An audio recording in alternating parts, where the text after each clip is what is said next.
안녕하십니까. 시사의 맛집 시사갑TV입니다. 여러분의 자녀, 손자, 조카 모두 안녕하십니까?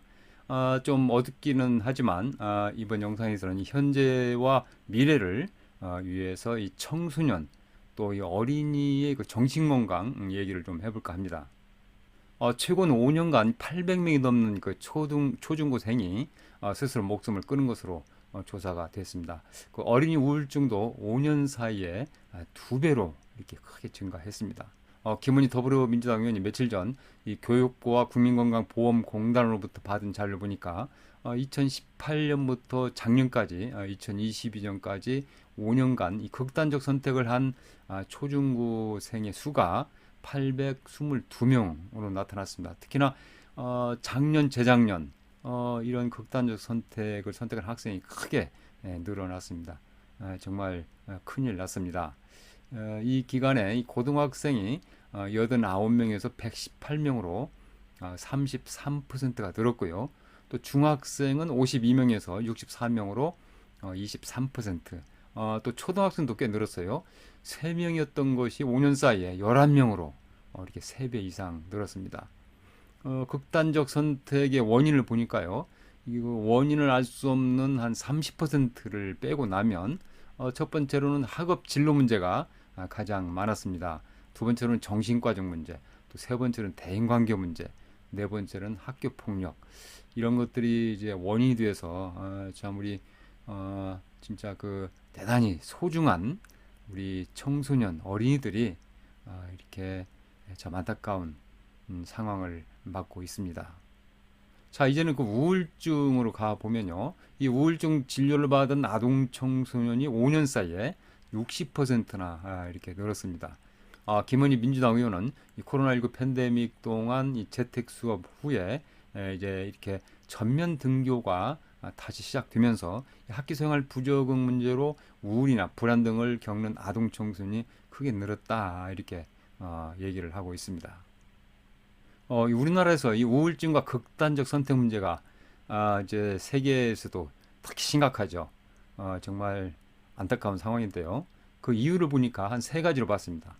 첫 번째는 이 교육적인 압박. 이 한국이 교육열이 강하다고 하는 거죠. 정말 세계에서도 알아주는데요. 이에 그 반대급부적으로 어떤 성적에 대한 과도한 압박, 강박관념.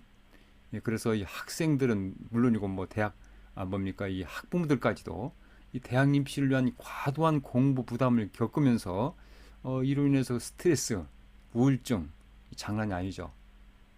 또 두 번째로 이제 극한으로 치닫는 그 우리 그 사회의 경쟁, 개인주의 사회라고 볼 수 있겠는데요. 이러한 그 우리 사회의 분위기는 이 전 국민의 스트레스를 유발하고 또 우울증, 극단적 선택, 이러한 아주 안 좋은 그 위험을 높이는 요인이 된다라고 볼 수 있겠습니다. 세 번째로는 정신건강에 대한 인식이 아직도 부족하고 또 정신건강 서비스가 부족하다라는 걸 들 수밖에 없는데요. 이 우리 사회에서 이 우울증을 이 정신적 약함이랄지 또 부끄러운 것으로 인식하는 이 분위기가 아직도 많이 남아있죠.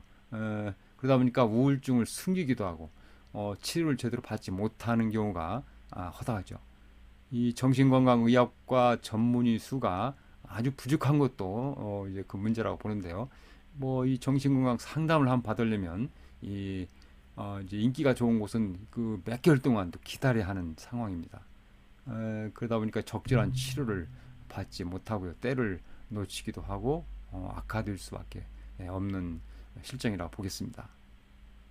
자, 그렇다면 이 마음의 전략은 어떻게 우리가 써야 될까요? 한 세 가지를 봤는데요. 첫 번째는 자기 인식과 자기 관리를 강화해야 되겠다라는 것인데요. 이 자신의 그 감정, 생각을 객관적으로 인식하고 또 이해하는 것이 필요하겠다.